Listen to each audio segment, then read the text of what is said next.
Check, check, check. Oh, there you go. Check, check, check. Just got the. Good afternoon, everybody. Welcome back. Good spring break. You're all in one piece. That's always good to see. So I'm really happy to have our guest today, Jose Alminana. He is from Andropogon, and it's just a great pleasure to have him here. The effect that this firm has had on our profession has been profound, and it's been for decades, so it's really great to have him here. Jose was trained as an architect. He's a son of an architect. His wife is an architect, but he's a landscape architect. It happens to the best of us. We'll forgive him for that. He's a Penn grad, along with John Matlock, and this is the legacy of Ian McCart's school that we're going to see tonight. He's been with Andropogon, however, for about 30 plus years, and is now principal in the firm. It's a very ethical firm, one that I know has had a clear purpose aligned with ecological fit. They don't compromise. They haven't compromised for decades, and it's a pleasure to see it and a pleasure to welcome him. I did find out that, you know, those little things you find out that you want to know about someone before you apply to their office. Jose is a surfer. So if you're a surfer, this is your guy.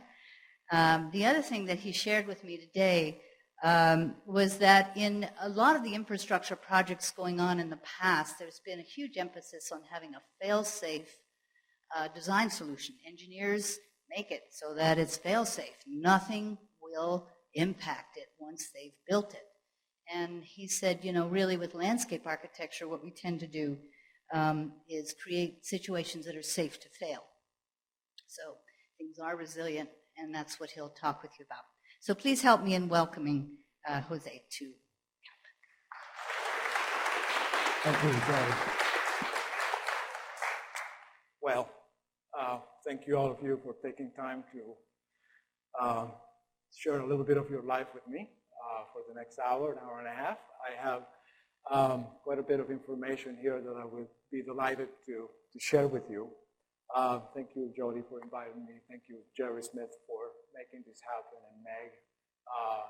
I've been treated cordially since I arrived here yesterday, and I'm honored to be here with you. So as a way of introduction, you know, we take our name from that creature that you see there, photograph. It's Andropogon. It's a grass. Its name comes from the Greek, andro, man, pogon, beer, means man's beer. But there's something interesting about this grass, which is that in many places in our area of practice, certainly here in this ecoregion, Andropogon is one of those grasses that takes over a site that has been disturbed. Sort of paves the way for the landscape, the climate landscapes to actually occur and take place again in that particular area. And so we think of our work as being similar to what Andropogon does, right? To heal landscapes and make those landscapes better suited, better fitted for the benefit of both man and nature. So over the years, we've been blessed by opportunities to do work at many levels. Sharing with you here a picture of Middlebury College. If you go there today, you probably wonder, what did you do? And that's fine. That's exactly what we want. You know, it means that the place is what it should be. Or places like Avalon, that is a project that was led by my partner, mentor, Carol Franklin, that restored an area in Long Island and turned it into a park. It was a private reserve and turned it into a park.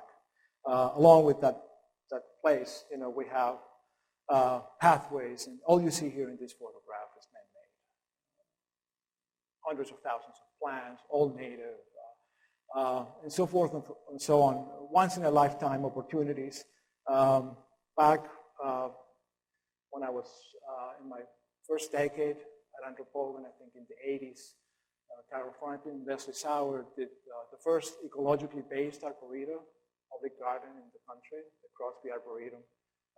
We had the fortune to have Faye Jones design the pavilion that you see in the back. That lake that you see there was one of my early drawings, trying to just do a contour plan, much like you did share with me today with your project that is led by Meg. There's only 18 inches of water here, but it's a place where if you dig, you get water to the surface, and this created all kinds of opportunities for different habitats. And over the years, we've, based all our work and our projects, and every project at every scale, we look at these sort of design principles. We don't have a style. We think that the style and the shape of things to be designed, and things to occur, come out of a place. We think of performance-based landscapes that tend to be multifunctional, that tend to perform at different levels and occur in different ways. We don't see us in nature or nature in us. We think that, place and people have to harmonize, and we don't believe that, that dichotomy is beneficial. So we want to think us as part of nature and having the capacity to actually transform nature in a way that could be positive. In that regard, we always look at the pieces that are broken on the site, the pieces that are disconnected, and there may be relationships between,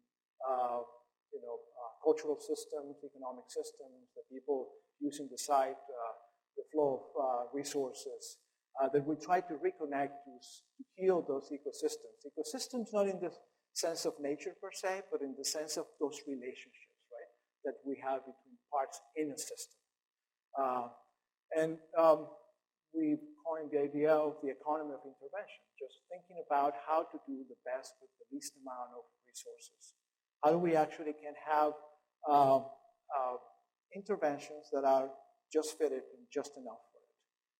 We talked about today in one of the crits that, it's great to have boardwalks in a stormwater management park, but we want to use the boardwalks when we need them, not everywhere to move around the park. We may want to just walk on the ground as well. So the idea that we are very conscientious of the resources and the way we deploy them, utilize them, and ideally recreate them in our projects. And then we, at the end of the day, think that beauty is more than just skin deep.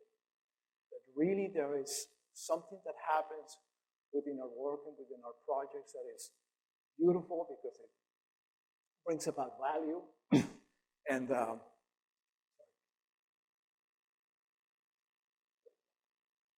brings about value, and people, when that value is recognized, it becomes beautiful, right? I remember seeing a painting by Picasso at MoMA of the Battle of Guernica, and it is an extraordinary drawing, but it becomes more meaningful when you understand how Picasso did this rendering, and the things that he was trying to explain. So to express with his work, and out of that, I think that there are things that we can learn. Now, on the other hand, shouldn't our landscapes do more than just simply look good, right? I mean, we need to create beautiful places, but there's more to it than meets the eye. And the reason for that is very simple. We are 7 billion in the face of the earth and counting. And we are in a century that is going to be the first urban century where the majority of the people are in the cities. So we would like to think of the work that we as landscape architects have to do as being one called performance-based landscapes. Notice that I don't call them high-performance landscapes, because high-performance landscape means that there's some low-performance landscapes. And that's not the right way to go about it. You want to think about embedding a performance, embedding a reason of existence to the landscapes that you're creating. And in that regard, we want to think about performance-based landscapes. So I'm going to share with you a few slides that I had a chance to share with an audience with Carol Franklin a couple of weeks ago, when we were talking about a little bit of the evolution of ecological design. And what has really happened, and it's extraordinary of today's time, is that we have a wealth of information that is completely overwhelming. But you know, there is now an understanding in an ecological way of the evolution of all systems, in all places, in all forms of life. And in that regard, we can no longer think about, you know, individual components, but we need to look at, if we're going to think of ecological design, think about the relationship between the parts of the components. And that relationship is about thinking in a systems-based approach. So there are various ways to organize and understand that. The graphic that you see here comes from EPA. It was published recently, I believe, in Science magazine.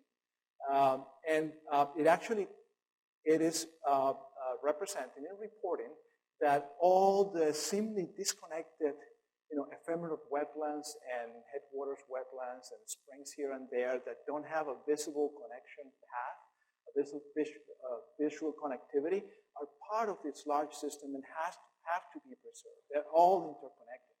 And as such, we need to think about our landscapes, which are basically transformative interventions for good and for the bad, as being part of a larger system.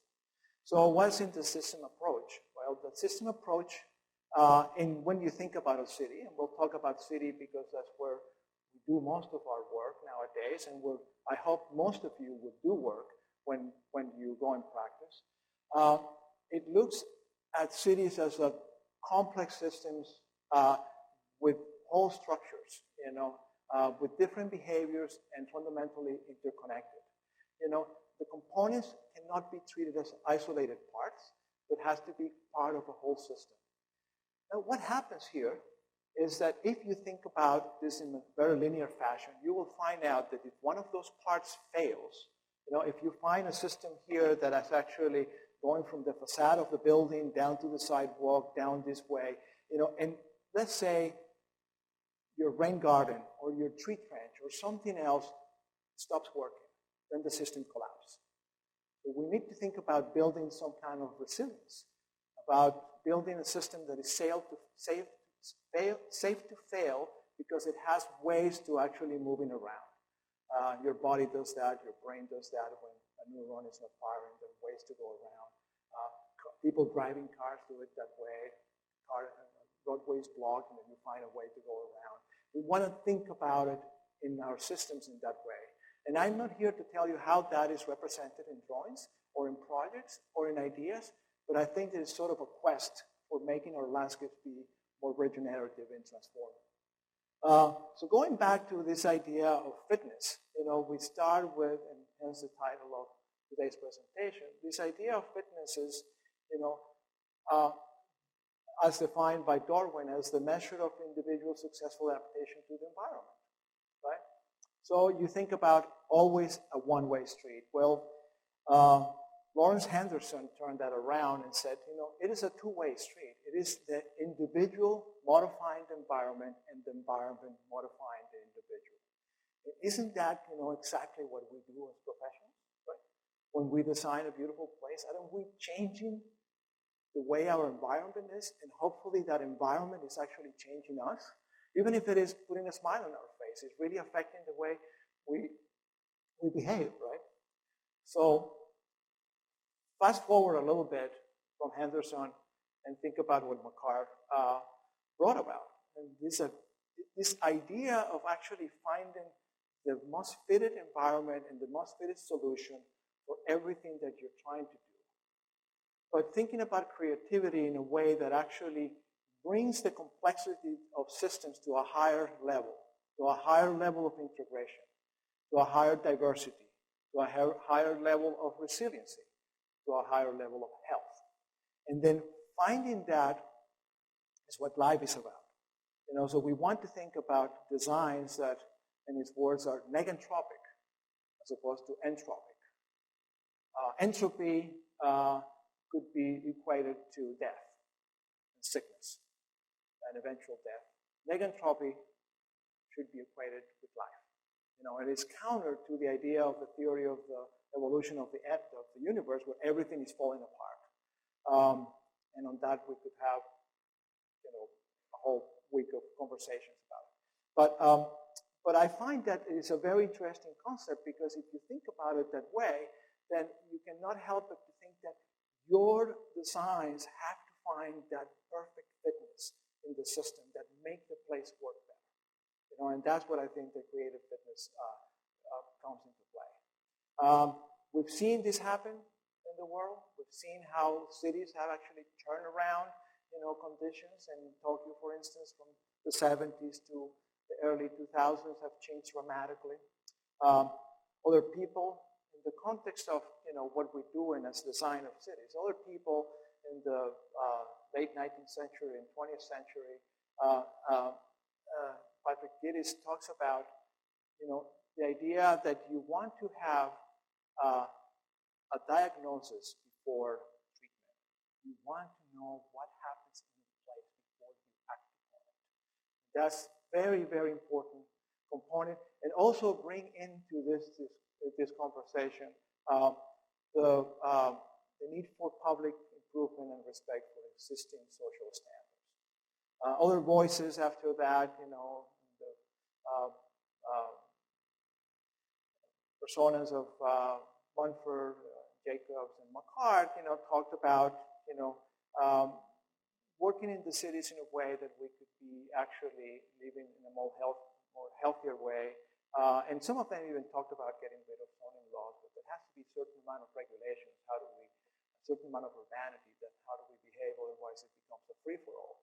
McCart, as you all know, talks about an ecological method by which he, systematically understands what are the circumstances of place, from geology at the base to the human culture and the overlays of regulatory events. But he talks about it in a way that is, pretty significant, and very much in a McCarthian way. For those of you that were close to him in school, he talks about written on the place and upon his inhabitants lies mute all physical, biological, and cultural history awaiting to be understood by those who can read it. And can is the operating word, and you need to know how to read this. This is what you have to learn. You have to learn about how to read and understand this. This is fundamental for any one design, any one exercise as you're going forward and practice. And then at the same time, he talked about the importance of cities, the importance of finding those places in the cities where you can actually obtain that level of complexity. Others have actually measured that and encapsulated in the form of ecosystem services. But it's these opportunities that we must find at every turn, everywhere we do a project, where we can actually find the capacity to infuse life and hopefully sustain that life. Carr was, one clever individual. The drawing on the left is from Design with Nature in 1962, I believe. The drawing on the right is a couple of years ago, drawn by FEMA. Okay, McCart in 1962 told us where not to build, and FEMA a couple of years ago tells us where things got flooded during Sandy. So nothing like looking back at history to not have it repeat again. There's a lot to learn here. But looking at history and going back a little bit, there's been all kinds of laws and regulations that actually can propel, our profession and the idea of ecological plan and design in one way or another. Starting with some legislation, the Watershed Act, Clean Water Act, positive and negative interventions.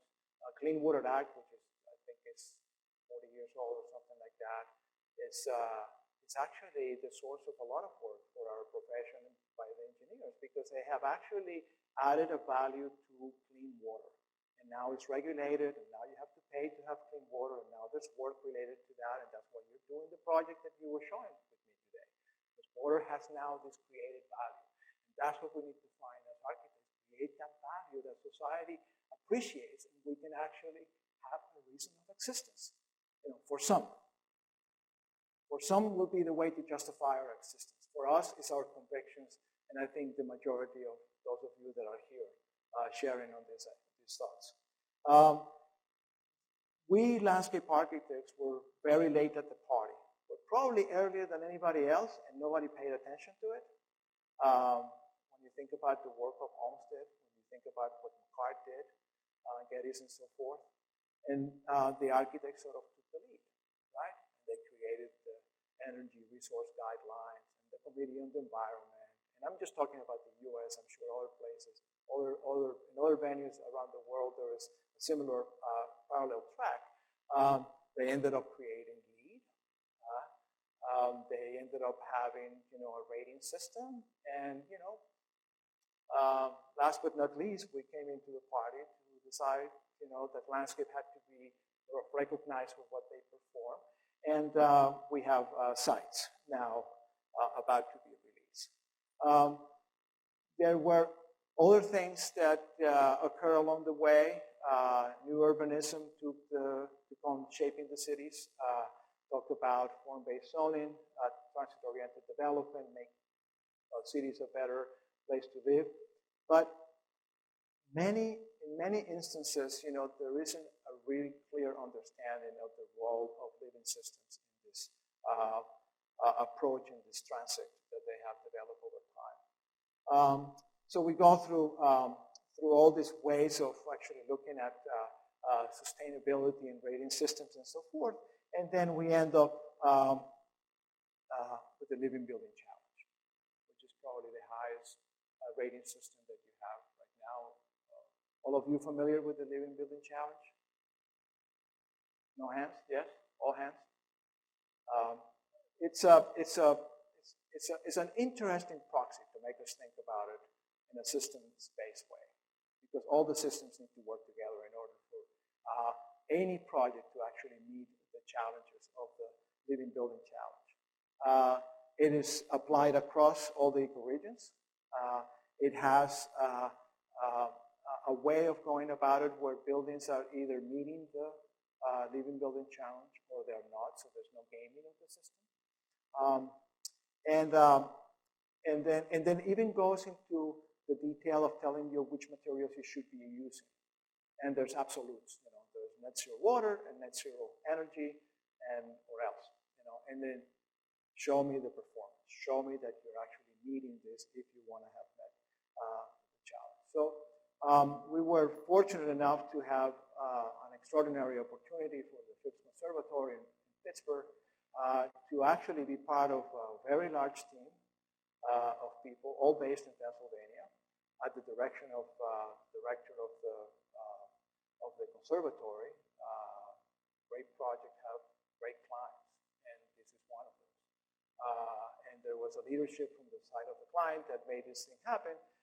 So this is the first project that is trying to attempt to meet the highest rating system on the 3 rating systems that are existing now in this country, 3 of the rating systems. The LEED rating system, the Living Building Challenge, in this case 2.0, and sites as a pilot project. The building is either a living building or it's not. And in the building, for this building to actually work, it actually has to be inclusive of the entire site. A building cannot be carbon neutral unless there is somebody in the site sequestering carbon. To do that, guess what? You need to have living systems that can photosynthesize. Take carbon from the atmosphere and put it into the ground, make it into plant tissue and so forth. No living systems, no carbon sequestration, no carbon equality, and so forth and so on. So again, the project is on track to achieve the 2.1 Living Building Challenge, obtained platinum, and was the first project that obtained 4 stars in the Sustainable Sites Initiative as a pilot project. And the take-home idea is not how good this project is or the things that it tends to do. It's the fact that if we put our mind to it, we can make it happen, right? So here it is, a demonstration of, put the metrics there, good ingenuity of human beings, have a collaborative working process, an integrated system to go about design, integrate all the ideas, and you can achieve the kind of performance that you can dream. What is interesting about it is that when you look at the Living Building Challenge, and there are all these prerequisites that you see here, 16 of them at this level, okay? All the ones that you see with the orange dot are directly connected to landscape design. So you cannot achieve this unless you have good landscape design as part of the project. So this is a project that started from ground zero, meaning no ground, nada, niente. There was no site to build in here. What you have here is a cliff of about 30 feet along an old brownfield and the site of the project. You can see some of the site, the initial excavation for the site. Within the building had to negotiate this enormous change in grade. And essentially, every single surface on the project performed in some way to capture water, direct water, and make that water available for reuse, either for plants, for people, or incorporated back into the groundwater system. And the entire site had to be built from scratch. There was no flat ground other than the one to support the footings. And the rest of the site had to be brought into the site. So we were sort of in control of all the materials that were being brought into the site. So here you have a picture of the cistern being installed. Along with that came a very elaborate soils management plan, where each soil was designed to support different kinds of plant material with different kinds of performance. You can see the site here being just rough graded and benched to be able to receive the layers with more organic. A picture of the site under construction right now. A moment during the installation of some red cedars in one of these one-to-one steep slopes, and the landscape contractor said, "What am I doing here? Who was this loony that came up with this thought about putting these plants here?" But they all follow a planting narrative that describes different types of plant communities that fit the particular environmental circumstances of the site. And this is all created from nothing, but we understood how the water moved, we understood who's dry, who's wet, we understood a certain amount of performance. And to do that, we looked at the types of different landscapes, their native analogs, and then we looked at the level, the coefficient of sustainability, the plant stewardship index that each one of these plant communities was having, which was basically talking about how rare a plant occurs. And remember, we're in a botanic garden, so we want to study succession in the confines of the botanic garden, and we have that opportunity to do it here. But every one of those plant species every one of those types of landscapes had its own plant list that actually was connected to some kind of reference landscape in that particular ecoregion. And then we wanted to make sure that we knew what the plants were doing across the year. So we knew when they were in bloom, when they were in leaf, what kind of wildlife was being attracted to them, and we can understand the entire system working together. And here is a photograph of the project under construction and a photograph of the project completed.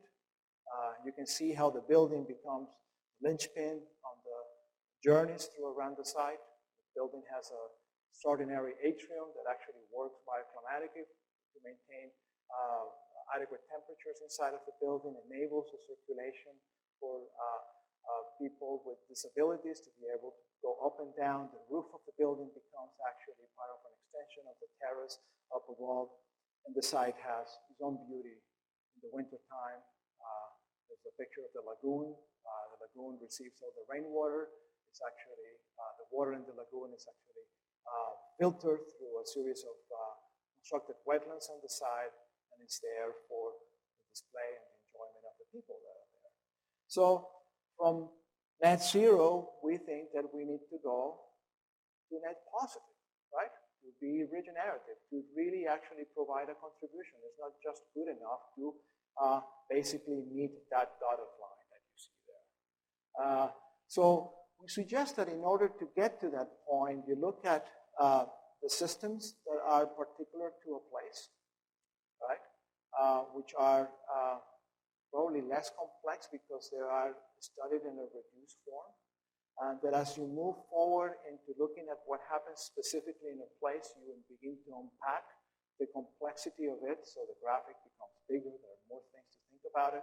And then as you look at negantropy, as you're trying to do a negantropic design, you begin to zero in, to bring them together, to stack them, to get that performance from various relationships coming together, and then eventually you get to net zero, which is what we have at the FIPS Observatory. To get to net positive, because these are living systems that actually have the dimension of time on their side, not like buildings that get built and they become a thing, and then you have to maintain them. But they're not going to fundamentally change unless they weather. Landscapes will always change. The role of the landscape starts when you finish installing it. And from that point on, there is an interaction with human beings and other forms of life, and that charts its evolution over time. And for that, we need to monitor, we need to understand what those landscapes are doing, we need to understand how do we maintain those landscapes, and have a feedback. And by having that feedback loop, we can understand changes and we can embed resiliency.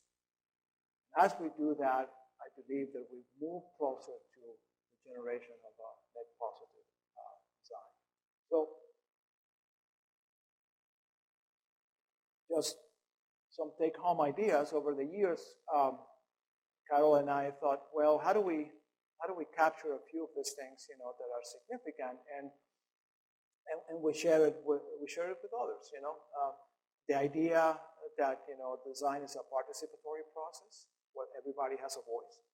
Yes, the microbial community in the soil has a voice, and the insects that pollinate have a voice, and the people that are financing the project have a voice, and the people that use the project is a voice.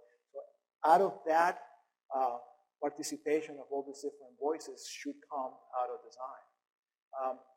Because there's so much data being generated, and it's mind-boggling what you can do by using any kind of search engines today. You need to shrink the data. You need to find out what are the key drivers of the project. And think about kinds of things that Jody shared with many of you that Plinny Fisk is doing, but helping us look through different lenses to actually bring together layers of information that have some kind of capacity, that come together, that make things happen. And there's a certain amount of interaction. It's like the algorithm and when you're trying to do some GIS work. We also want to think about what is the absolute fundamental environmental structure of a particular site. Because that is about process and patterns. And if you understand that, you will understand the flow of materials, the flow of energy, the flow of water, the flow of life. And in understanding that, those are things that you're not going to change. You're not going to design in this part of the world for the people. It's just not going to happen. You're going to look at, probably 9 times out of 10 soils that are going to be very basic because they come from limestone. You're going to have to think about those things, that are fundamental to this place. And the responses of the landscapes and the designs that you're created, if fitted, will actually expect and be inspired by those circumstances of the site. Generate value. What I talked to you about, creating, achieving performance and creating, a functionality, an added functionality that the project doesn't have. Creating value by really stacking interventions and looking at resources in a more creative way. And that creative value is for you as a professional, for the project as a contribution, and for it to really modify the environment in a more positive way. The idea that we don't just simply inhabitate a place. We have to dwell in it. We have to actually think about it in a way that is symbiotic, in a way that we actually are interacting with the environment in a way that helps it be better. Think about, what a sailor does with a ship or a sailboat that understands where the currents are coming from, where the wind is coming from. It's a constant relationship and being attuned with the circumstances of the journey and being able to navigate through it and using those tools, to your advantage. And then at the end of the day, I think that we want to think about, as a result, this idea of an ecological aesthetic, which has been something sort of in the back of our minds as a practice, what is it? What is the aesthetic that we're trying to actually talk about it? Well, I think that it comes about, a couple of things. One is that, finding that sort of fitness, that sort of negentropy of the design that you're trying to do, where all things come together. But, in a way that actually expresses the process of place. You should be able to see a site and understand what is happening here. Great architecture does that. Great architecture uses light to illuminate spaces. Great landscape should be able to actually take this process of place and talk about it. And it doesn't really make any sense to go out and put a bunch of granite in a place in the pine barrens. Come on, let's use gravel. Let's use sand. Let's make glass out of it. Don't bring a granite curve to the pine barrens. And that is just a very basic and mundane, idea. But when you think about this ecological aesthetic, maybe the ecological aesthetic grows out of a place in the form of these sketches that Colin Franklin did many years ago, when he envisioned, the construction of a city in the desert, where he understands, the patterns of wind, the movement of sand, the creation of all these different topographic circumstances, and then where the cities can be with what they are protected, and then having the shade structures to provide shade and strobe light, conditions that we know stimulates growth below. Something actually that we learned from Tony Fisk in some of his experiments, and so forth and so on. So you can think about, the designs, and these are just sketches. This is just completely conceptual, but they are essential about how the place needs to work. And you can solve these buildings any other way, in a zillion different ways. But there's a pattern that is embedded in the circumstances of place that you're respecting and taking advantage of. So, there are some other projects that we're really excited about that I want to share with you. And literally, we're just scratching the surface of what we're trying to do. We're sort of in this quest for doing things, and we just don't know where we're going to end up, but the journey is kind of fun, right? So a few years ago, we ended up doing some work for GSA, for the U.S. Coast Guard. I don't know if you guys are familiar with this project, but it is the largest project being built by the government since the creation of the Pentagon. And it's supposed to host the U.S. Coast Guard.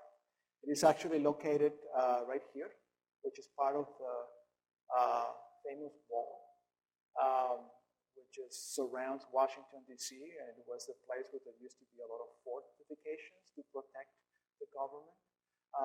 Right next to an historic place, which is the St. Elizabeth Sanatory. It's a place for curing the mentally ill of great historic significance. One that was designed with the idea of using the environment and natural systems to actually heal the people that were unfortunate enough to have to be taken care of in a facility like this. So there was an intention of retrofitting this place and adding umpteen millions of square feet. But at the same time, there was this need for actually not creating impact in the views from the Capitol to this ball, to this rim of, topography and vegetation and elements around. So the building had to sink on the hillside, and then created a change of grade that had to be navigated of about 120 feet. And in doing that, there were a myriad of opportunities to actually build on the roof, or built on top of a structure, or built in some places around on the ground. And then we designed the system as a series of different courtyards that were informed by different types of landscapes appropriate to the different ecoregions that we have there. So starting from the top, we started at the Piedmont, and at the very bottom of it, we ended up at the coastal plain. And water kind of followed that pattern and expressed itself in different ways.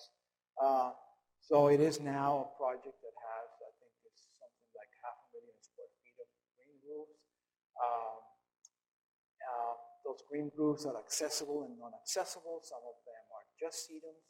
Some of them are just sedum mats that, we hope we never have to go there again to take care of them because there's no access to these roofs. Some of them are actually killdeer habitat. And we've seen some habitat moving into it. We just got pictures. I can't share them with you because I don't have rights to it. But some pictures of actual deer, not killdeer, deer actually on the roof, browsing, and eating the sedums in one of the lower roofs. But each landscape has its own tectonic, its own expression, its own series of planting palettes. Here is one that is closer to the Piedmont. This one next that I'm sharing with you is the coastal plain. It's sand and gravel at the bottom. It's had this, different patterns, and then each one is about a different place that you can actually, relate to. That is about this Mid-Atlantic region. And then, we look at the way the materials are used and the way the water is moved to the side, and then we think that there's a certain amount of aesthetics embedded on this approach. Going to a more urban condition, this is a project, and I think the poster that you kindly put together for announcing the lecture has some pictures about this project. It's one that we did 5 years ago for Thomas Jefferson University. The original site was a 4-story parking garage that covered half a block, where about 93% of the site was impervious and 7% was pervious. And I'm being very generous because I'm thinking that all these little squares here with trees coming out of the planters are impervious. So go figure. It was a pretty urban, dense site. What happens is when you take a step back and you look at the circumstances of this site, the site is located here, and this is actually the sewer shed. Not the watershed, but the sewer shed of the city. How the water is actually collected and conveyed, and this is the point of discharge of the combined sewers outflow into the Delaware River. Philadelphia used to have 45 inches of precipitation annually, of which, with all the historic streams, 22 inches of that water went up in the air through the plants, the evapotranspiration. And the base flow that fed those streams was about 15%, about a third of that precipitation. So you had very little runoff being generated, showing up in the streams, and so forth and so on. With today's sewer lines, which is all the that is blue on the left side is now red on today's, we have 2 inches of evaporative loss and 43 inches of runoff. No evapotranspiration, no infiltration to speak of. Right? So that results in a discharge of raw sewage into the Delaware River once every less than 2 weeks, 12.4 days. One of the really highest offenders. But the site needed to actually fit into some kind of infrastructure that is part of the city fabric. We were fortunate enough to be able to take a broader look to this, understand what possibilities there were in this part of the city to connect different open spaces, understand how the design of this plaza had to fit into it, and then make it part of that system of networks occurring here. At the same time, we had an opportunity to actually incorporate on this site an open space of the size of a football field. No other addition of open space to the city of Philadelphia of this scale has occurred since the creation of Independence Park.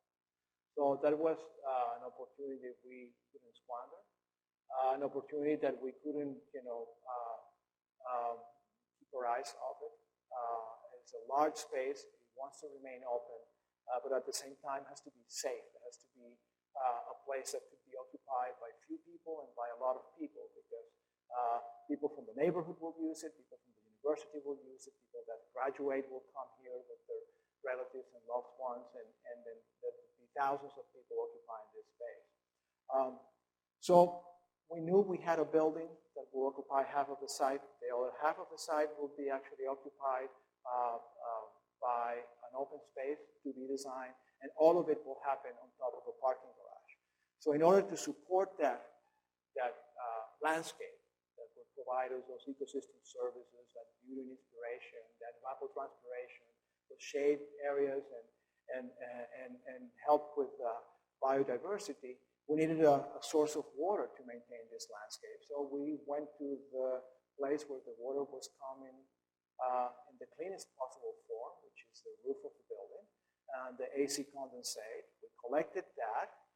We put that on top of the slab of the upper level of the parking garage, and then by gravity, in a cistern, by gravity, we took it down to a pump room, and from there, a little bit of energy, distribute the water around the site. And we can actually model, at that time, a few years ago, we modeled and took a guess as to how much is actually happening with the water on the site. We know what the roof was doing, we know what the system could use, we know what the tree trenches were, because as we think about it, we thought about soils as a BMP, a best management practice, to actually hold water. Some of you, rightly so, have taken that approach in the project that you shared with me today. So we can map this out and figure out, approximately how many gallons of water go where, right? And then on top of that, you have, sort of the resolution of this of the design. I mean, in this case, we use, a series of ovoids. These ovoids are in space, not concentric, but they slightly rotate. They create this focal point that is connected to an historic statue of Samuel Gross, the father of American medicine. We had a paving pattern that changes with the approach. We had a site that is completely accessible, so people can walk across. A site that will enable us to have a tent on top of it and host about 6,000 people. And a place that could be occupied by few people, around places to sit or in the shade, and by a lot of people when the circumstances will occur. In a place that has to be vibrant and occur, year-round.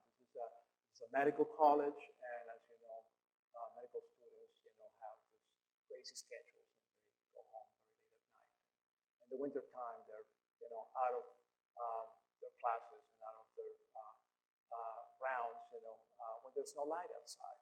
We wanted to make sure that the light in this place actually was not about the environment, but about the places where you can walk to it, and then the destinations or the building doors that are around the site that create this sort of, you want to call it piazza, were the places where you were drawn to it, and then just the light illuminating the pavement was what you would see. As to create an environment that is not blinding, that is safe. There are some other considerations about the design in terms of its dimensions, as to where people were going to walk, in terms of the perception and the distance recognition of facial features, knowing that if we made it too big, we were going to make it less personal than we could have done otherwise. Onwards, I'm going to go a little faster here because I'm mindful of your time. Not mine, I can be here until tomorrow if you want me to. But Simple Friends, some of you have seen this project, but just to give you a little bit of background that you probably have not heard about it. It used to be a parking lot and a tennis court, and a new addition was added to it.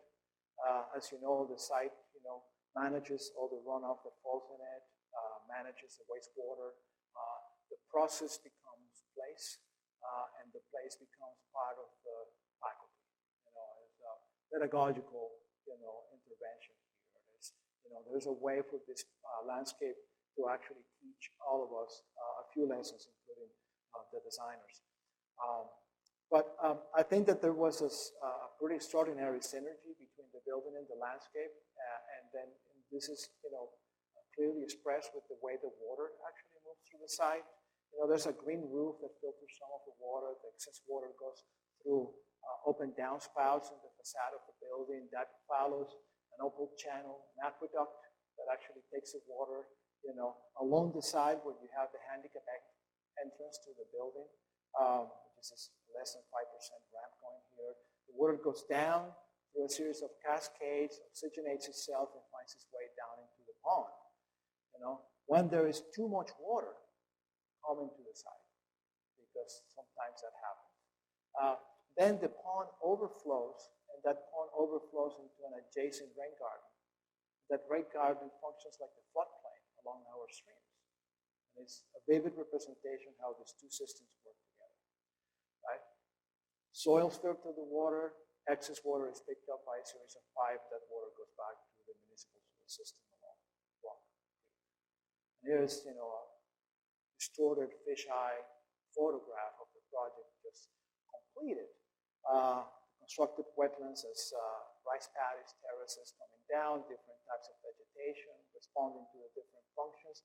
In the constructed wetlands, channel, this is a winter picture as you can see, a channel actually brings the water here from an overflow of the cistern on this side, and eventually that water goes down into the pond, and the pond has areas that are deep enough to keep life year-round that will not freeze.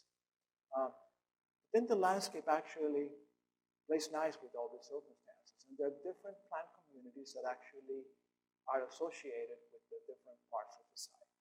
Wet meadows, wet swales, and saturated rain gardens, the biopond. And ultimately, there is a deliberate intention to actually make the journeys through the site interesting.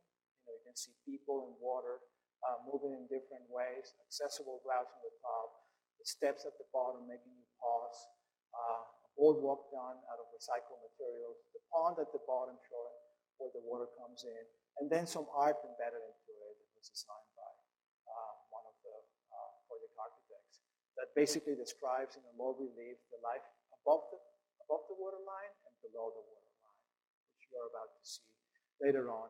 And then here are students basically doing a germination project in one of the spring semesters. So I would like to think that this is one of those landscapes that we have modified, an environment that we have modified that is actually modifying us. And at the end of the day, the most significant contribution that this project can have is that if for some reason there's people going here to this school that end up in some kind of power positions, they'll be able to have been influenced by this project. You understand of the various relationships that we need to have with nature and living systems of which we are part of. So looking at a project where we transform a brownfield for the Salvation Army. This is a project what you see here in this photograph is a project completed. On the right side is a project as we started. It was an old impoundment lot for the Parking Authority in Philadelphia. It used to be a pulley factory. There were vestiges of the transportation system, an oil spur line, another one down here, steel coil storage facility. And then we had a project that had a significant program that we needed to support to become a community center. So we looked at, satisfying all the programmatic requirements, parking lots for visitors, parking lots for employees, athletic fields, which ended up being made out of artificial turf because they needed to be used 24/7, 365 days out of the year. An urban agriculture garden that we were able to actually develop that actually allows the community to grow food that can be eaten in the cafeteria, parking lots with pervious asphalt, event space areas, courtyards for the different functions, and then a working landscape that actually manages water in a very efficient and, I think, elegant way.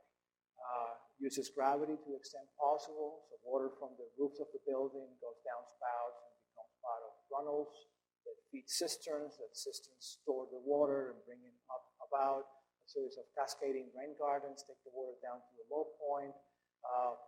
Pervious asphalt bays on top of contaminated soils were lined, so you had cascading pervious asphalt stormwater storage beds that actually fed a series of vegetated swales that were able to evapotranspirate some of that water. If that water didn't make it up to the air and back into the atmosphere, we could feed in the lower basin on the other side. But here's where it became, interesting. We knew we had a limited budget. We knew we had resources to work with. So we looked at what existing materials we had on the site and what kind of demands we have to satisfy the program, and we married together. So we had railroad ballards, we had concrete from a slab, we had all kinds of things that were not necessarily of use when you think about it, but were of tremendous use for us. And we ended up designing this project, and the cost per square foot was $19 a square foot, which is a very low number when you think about it. We had an economy of scale, of course. We were able to actually bring in demolition contractor and actually recycle the materials inside. So we have here the sort of an infrastructure that we were able to layer and actually populate that infrastructure with different performance and different kinds of materials, and have them, be actually doing certain things, across the entire section, including burying some of the contaminated soils in places where we could do it legally, by regulation, and having them encapsulated there, not having to take them out of the site, not have to spend money into that. And here's some, sequence of photographs from the site where we were beginning to accumulate the materials on site, and then upcycling those materials in the planting beds and the various paths. The soils were non-existent in the site, so we manufactured the soils as we brought them in place. And here you see some of the grading and some of the runnels and some of the vegetation just beginning to grow there. And the project completed here a couple of years later. The trees now taking off. Now these trees are too tall, too big. We have to prune them back. They grow so fast they were damaged during windstorms. Some things that you learn. Elms are great, but they grow too fast in a week. So you're better off if you don't have the resources to maintain them, plant oaks. It takes a little bit longer. You won't have to deal with this circumstance. And then all of a sudden, out of that, derelict industrial land, you end up with something that is really quite different, quite diverse, and we would like to think that it's performing. The runnels, this is what you see here, is actually AC condensate coming from the building. This is the lower basin at the end of the site, just looking back towards the building. We actually had a 2-year storm, which is about 3.57 inches of rain about a month after we finished the project. The basin's filled up to the top. We had issues with germination, things like that. We were there actually pumping some of the water out, letting the water, drain down, using simple siphons and things like that. And we kept on saying to the client, it's a system. Let the leading part of the system grow, and then you'll see how things are going to be different. And we took a chance, but it is different. There's a tremendous amount of evapotranspiration occurring from the plants, and we don't have this stagnant water conditions anymore. And the place is actually maybe too successful in a way because other things have taken home here that we have to manage. But this is the live and learn, and that's part of the resilience and the idea of actually creating feedback loops so we can learn from what we do. Last, and I promise to go fast on this, a although this is kind of cool, and I, you don't mind taking the time to listen to it, I think you'll be pleased at the end of it. Shoemaker Green, project we completed 2 years ago at Penn, transformation of 6 tennis courts into a new green for the campus. A green, this is an overlay on Google Earth of the open space of Penn campus right now. And for those of you that went there, this is the quad, this is the high rises, this is College Green in the middle, and this is in front of Palestra and Franklin Field and David Rittenhouse Lab. So it's a new green from Penn as Penn expands to the east and crosses the river. This is the area. I don't have an updated photograph here, but this is the Penn Park project that Michael von Volkenberg designed. I think it's 22 acres. Important connections down Smith Walk to the Palestra, the backside at the edge of the site, the railroad lines. This is the main northeastern corridor going down to Washington, D.C., coming from Washington. 6 tennis courts, terrace and Palestra, next to the Palestra, some historic works of art. Tennis courts were built significantly below the grade of the entrance to the buildings around it. So one of the charges that we had here was to provide handicap accessibility to all the buildings around. And then we also had some events occurring, fortunately not every weekend, but one long weekend every year, which is event relays, which brings about 57,000 people to the site over 4 days. And it is one of those places that if you build it, they will step on it. So you ought to pay attention to what happens there. So we started by trying to understand the aspects of the site that were about it and nothing else. You know, we think about the site as having different environments and different places where there could be different activities happen, and we call those ecotones, you know, the areas of contact between 2 different habitats, like the forest edge you would define as an ecotone. Probably the richest places to be, the ones that have the greatest amount of diversity. And when you think about us, human beings that are not very apt to deal with the environment, the places where we want to occupy. We want to be in the forest, protected from the sun, protected from view, looking over with a good vantage point as a predator onto the meadow. So we think that there were opportunities to create those conditions here on the site. This is very early on. We had the sort of opportunities again to create a very large open space for the campus, and one that had to be occupied by passive activities, passive recreation. Did our due diligence in terms of solar aspect, understanding how the sun moves around the site year-round. Here's where we use technology to help us, understand the site a little bit better. We did a Rhino model of the entire site, so we can actually quantify volumes and then test the design with different views. And we came up with a plan that included a series of walkways to provide access to the various places of the site, the various doorways. Took advantage of some changes of grade to create some sitting opportunities in the areas that were most favorable year-round in terms of sun exposure. Created a place for the war memorial that didn't used to have. You'll see some before pictures in a minute. We looked at the site program because there are going to be events occurring here. So can we fit a series of tents here for Alumni Day, maybe during graduation? This was something that was developed with the client as part of our programming phase of the project. Even the notion and the idea that we would create an event space for movie nights once we have this big lawn. And this is actually the Wild Things movie on the background there. Of course, it's Photoshop. And this image.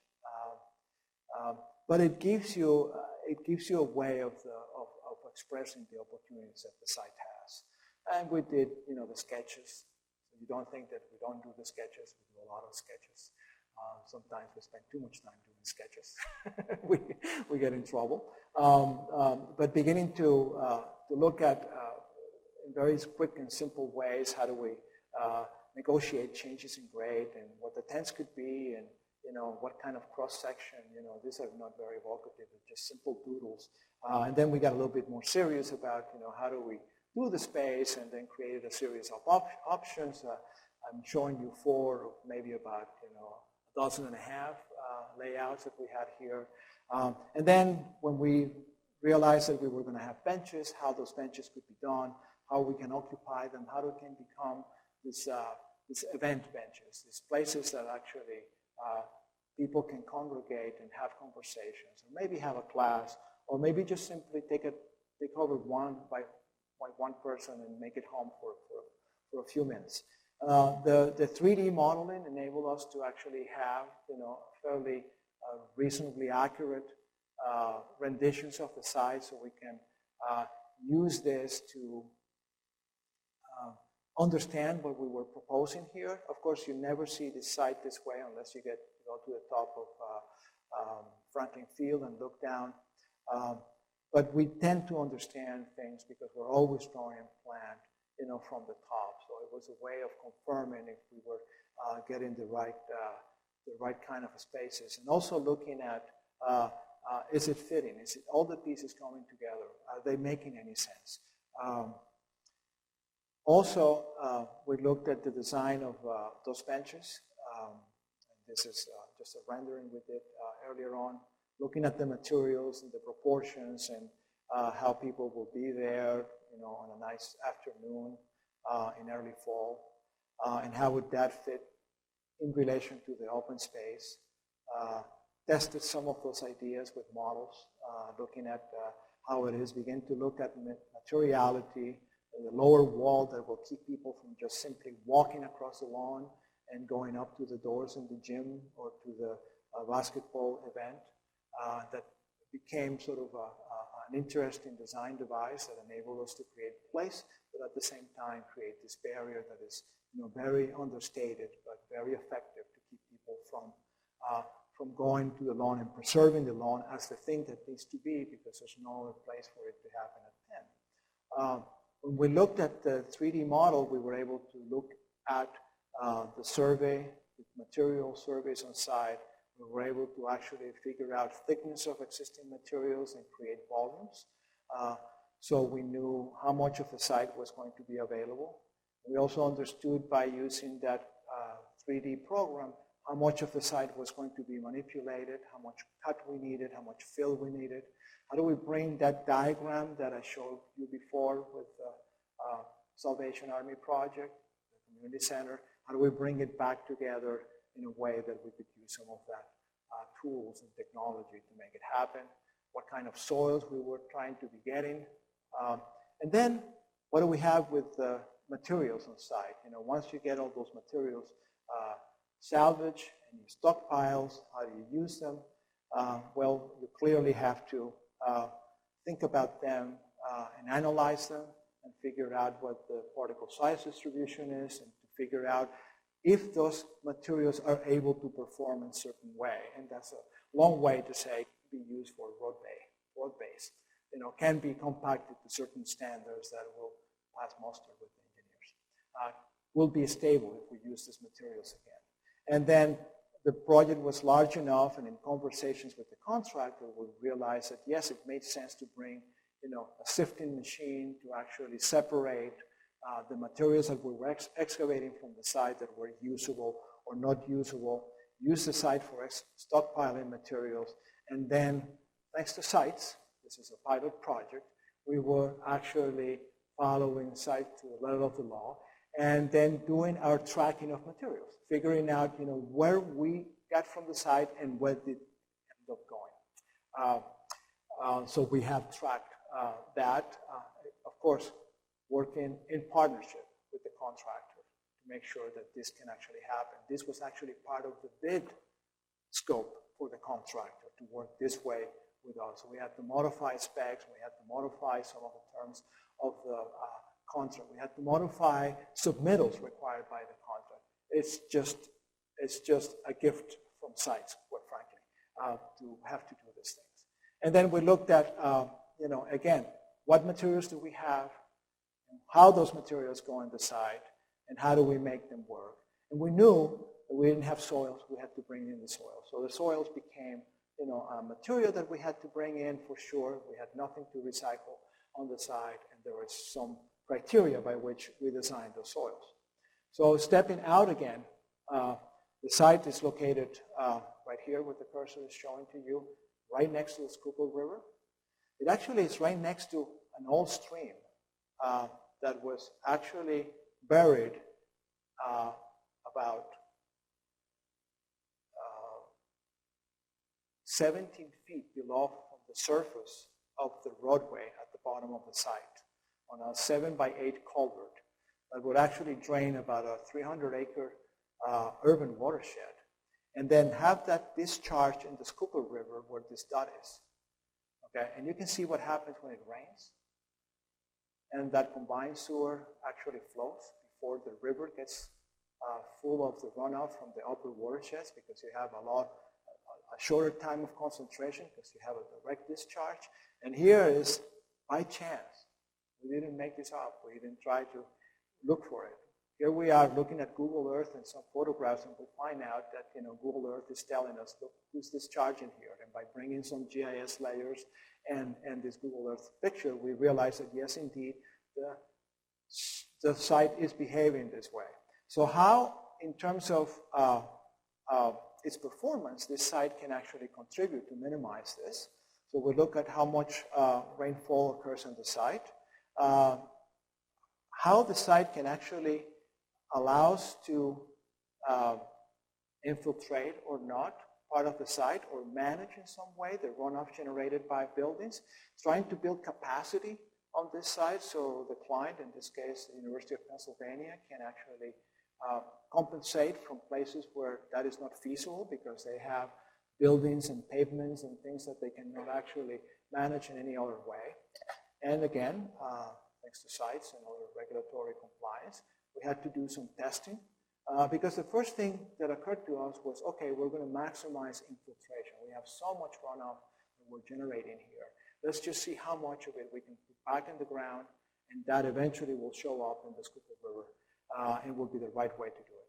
So we did our soil testing. You can see the dots here with the tennis courts, but surprise, surprise, this is what the site used to be. About 30 feet of fill, urban fill, with roadways, very old sewer lines, buildings collapsed amongst the buildings. And as we started digging into the site, this is what we found out. So out the window went the idea of infiltration. Let's recoup, let's think about it in a different way. How can we build with this? Now we didn't want to actually put any water in the ground. We ended up getting, I think it was 20-some inches per hour of percolation in one of the soil tests that we did, which is not happening if you don't tap into a pipe or an enormous void. So the last thing we wanted to do was to get infiltration back into these unstable soils, destabilize them, and have them begin to actually collapse on ourselves. So the entire stormwater management system changed, and it changed so that we would use the lawn and the fill necessary to create this accessibility throughout the site as our reservoir. And then the areas that we could actually direct to the lawn will actually feed the systems, and the areas that we can actually not direct to the lawn because we don't have gravity and we're not about to pump water from the bottom up to the top, we would use a different strategy, more surface oriented. So we kept the tennis courts in place, and we used the tennis courts essentially as a waterproof layer that impeded the infiltration of this water down. And by actually benching and creating a berm on the lower side of the tennis courts, we were actually able to store a certain amount of water. And we designed that in order to receive enough water from the adjacent buildings when the buildings are redesigned and when the roof leaders get rerouted, and we can tap it and put them into the system. So we're building a certain amount of capacity in the system for the future as the project changes. And here's a photograph of the tennis courts in place and the drainage layers occurring at the top. This is a very smart pipe. It's called smart drains.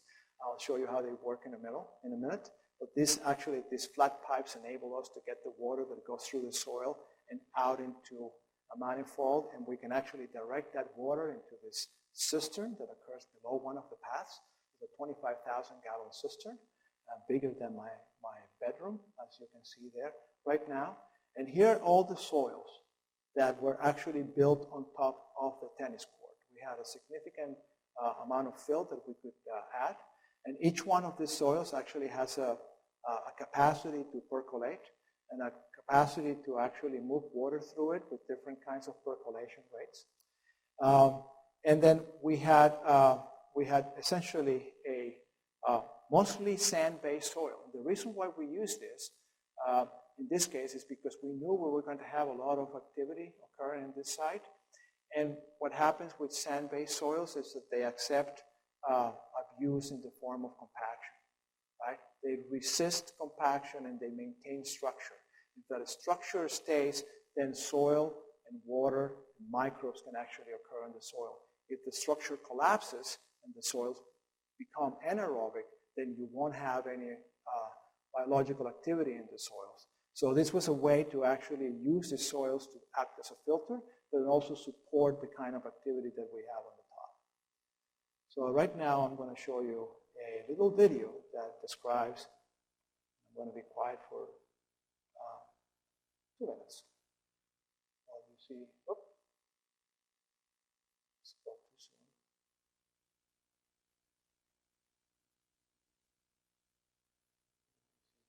Do this.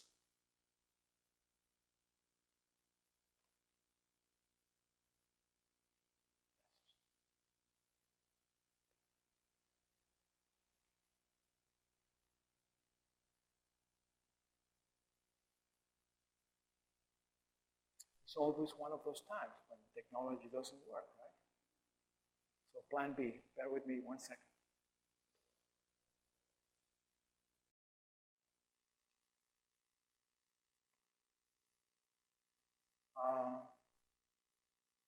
We lost Chris here.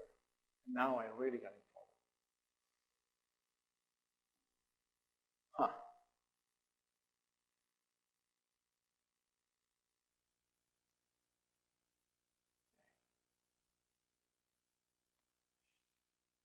I swear to God, I just made it play before you all came into this room.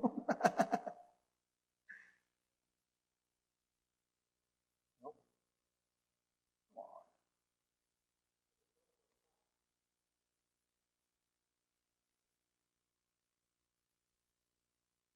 Should actually happen.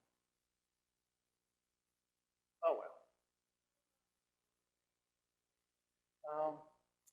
You would think so. That would be the way to do it, but well, that has stopped it, man.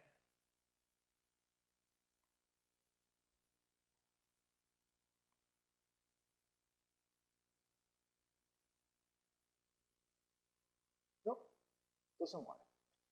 All right, you'll have to trust me. It's a really cool video. Maybe I can show it to you later on in a smaller venue, but let's move on to the next slide. Okay, so biomass. So we knew we had a certain amount of vegetation on the site, but we wanted to increase that biomass. We did the math, and we figured out that we went from 1.71 units of biomass to 2.40. We looked at incorporating that biomass in as many places as we could, but also allowing for other activities to actually occur on the site. In this case, you see a series of tree trenches that are contiguous, that are going to be paved later on with pervious paving system made out of granite sets. We looked at the application of compostees that were specifically designed to support the type of plants that we have on this site. And they were basically trying to add and incorporating life into this fundamentally sterile engineered man-made soils. So we needed to jumpstart the biology here to make this happen. Some of those areas that are utilized by people, but with root systems that happen underneath of adjacent plant material. Some of the use of materials throughout the site that echo some of the vocabulary in the older parts of the campus. Towards the bottom, this contiguous tree trenches with the cobble sets, being able to actually infiltrate. These are places right next to the road, so we have no way to bring this water back uphill, but we want to keep it going down there. And then because we had this 3D model, we used a total stationing system to actually lay out the site. We could have not laid out the site with Euclidean geometry. There's no way we could have drawn enough drawings to actually describe what we were doing here. So it would have been impossible for the contractor to look at this. So this is kind of like Revit for landscape architects. So we can actually construct the drawing, and because we were drawing in Rhino, we can actually figure out what the X, Y, and Z coordinates were. And this guy here with the hat was able to actually give us points in space with 1/8 of an inch tolerance. So that's how they can actually build these benches, the foundation for the benches, 7 feet higher than the base of the tennis courts that are going to hold the water down below. And these guys can come back there and put the pieces of stone on top of it with that sort of tolerance. We also looked at local materials. We used black locust for the inserts of the bench. We did full mock-ups of it, so we can have actually tested and built the system that we can actually then implement on the site, as you see here. And then you can see the changing grade that is negotiated by either the benches or the steps, and it become these areas where actually people can be outside. They can sit and look across the lawn towards the War Memorial and all the historic buildings on the side, or they can simply sit there at a time where the shade makes it really comfortable in a summer day, or when there's a lot of people that come here because there's a big campus-wide event or any kind of celebration there. And interestingly enough, I just noticed that a lot of the people in this picture are looking at their iPhones and not looking at the landscape, but go figure.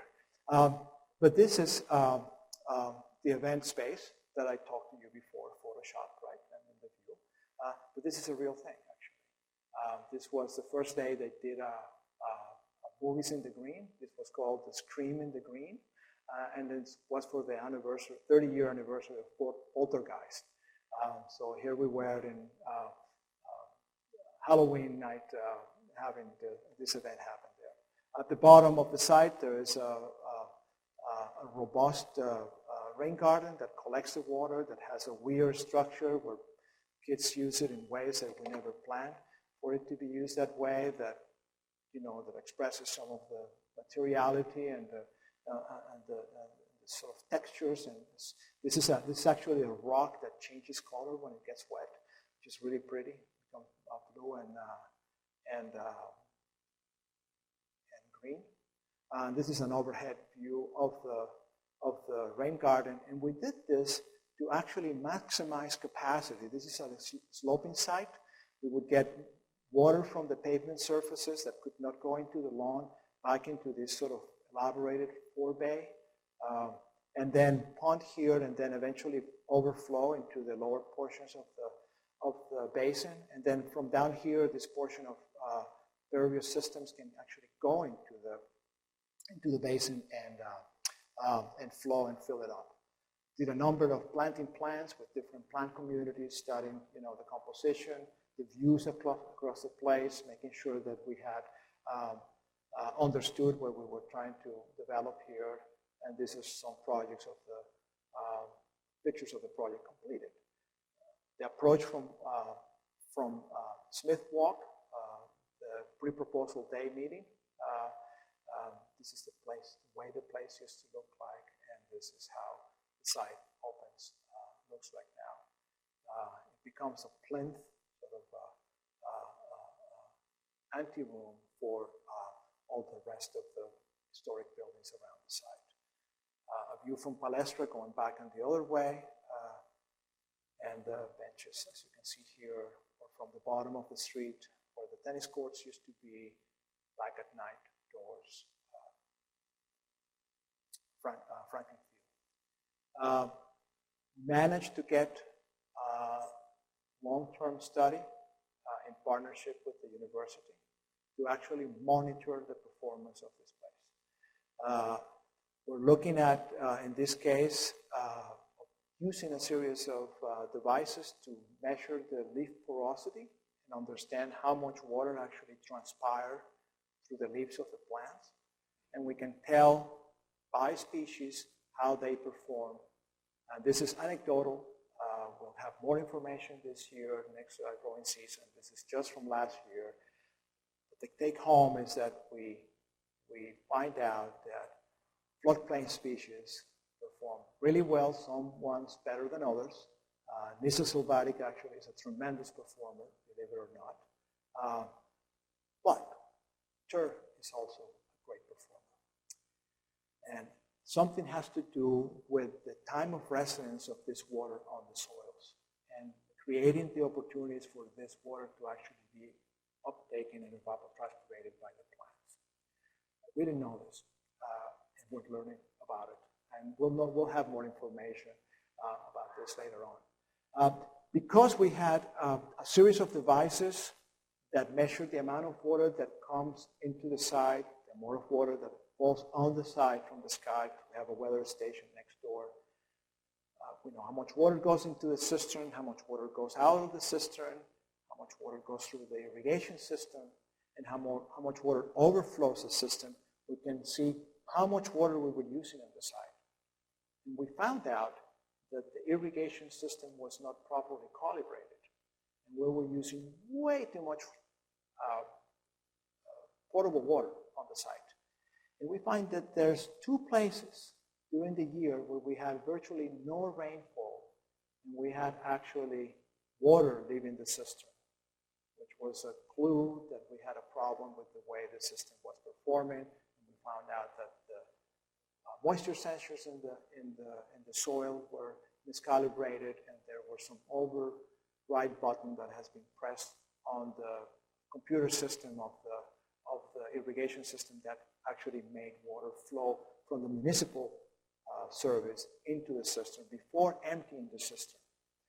The good news is that we had this happen during times where we were using a lot of water, and it only happened twice. And we had one of the wettest summers in record in Philadelphia, with a number of very significant storms, which leads us to believe in early assessments that the project is actually performing much better than we ever anticipated. We had absolutely no runoff leaving the site with a 3.5 inch of rainfall occurring here. The ponding works the way we were expecting.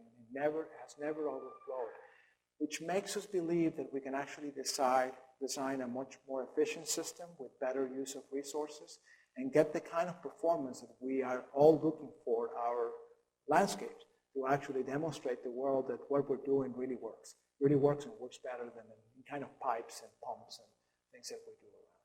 We're also interested in finding out who uses the site, how is it used, and when is it used.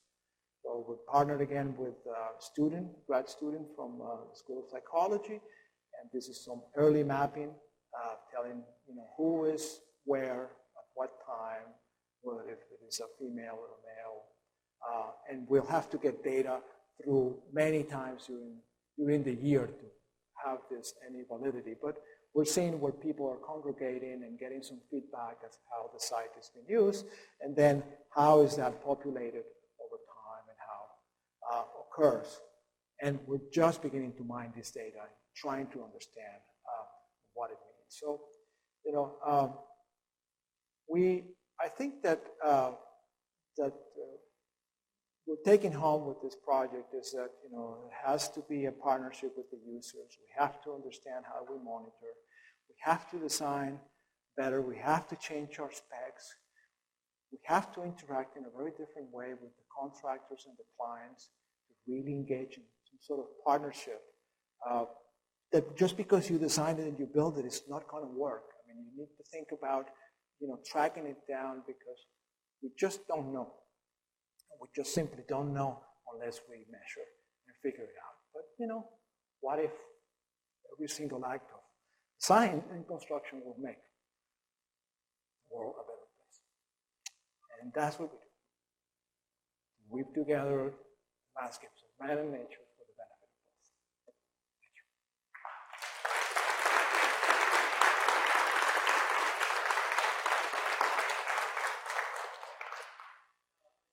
you. I apologize. An hour, 27 minutes since I started talking, so I hope it was worth it. No, it's okay. So thank you all. If anyone has any questions, I know Jose is open to taking them globally. If you have something, I can bring you the mic. We're still broadcasting, so anybody have anything they'd like to ask? Don't be shy. Please come up later. Oh, yeah. Meg? Okay, here we go. Oh. The sort of monitoring aspect that you touched on with Shoemaker Green and how you finance such a thing. Well, we finance it difficultly, if that's a word. We actually made a proposal to the university and wrote a proposal to them of what equipment we needed and what was the potential outcome, and partnered with professors from the School of Earth and Environmental Science. We got a sponsor from the school to play along with it, which quickly turned around and got a grad student to do this. And we had enough money to buy the equipment, and the rest of it becomes faculty and curriculum. So that part is easy. And we're doing this with a very small budget. We are spending under $15,000 worth of equipment. We also designed the system with the ports in the places where we know we want to be measuring this. So in a way, it's our early attempt to have a design experiment that we can track down over time, which is something that we need to do as professionals, is team up with the people that are doing research. Not wait for the people that are doing research to have something built to analyze and to find out what happens. Just partner with them, design something that tries to achieve certain things, and then have them be part of that design process and part of that evaluation. Because every design that we make is an opportunity to have research and get some feedback. So it's a little different. The world of science and ecology and biology don't think about this way the first go around. It's not what is in their minds at the beginning, but I think if you engage them in conversations, you will find out that they will be very receptive to be able to actually do this, because it's for everybody's advantage, and they're looking for subjects.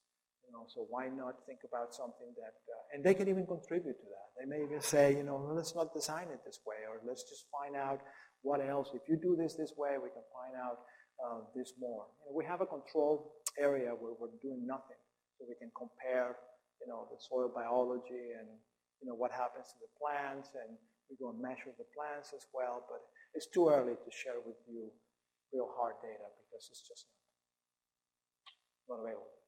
Stay tuned.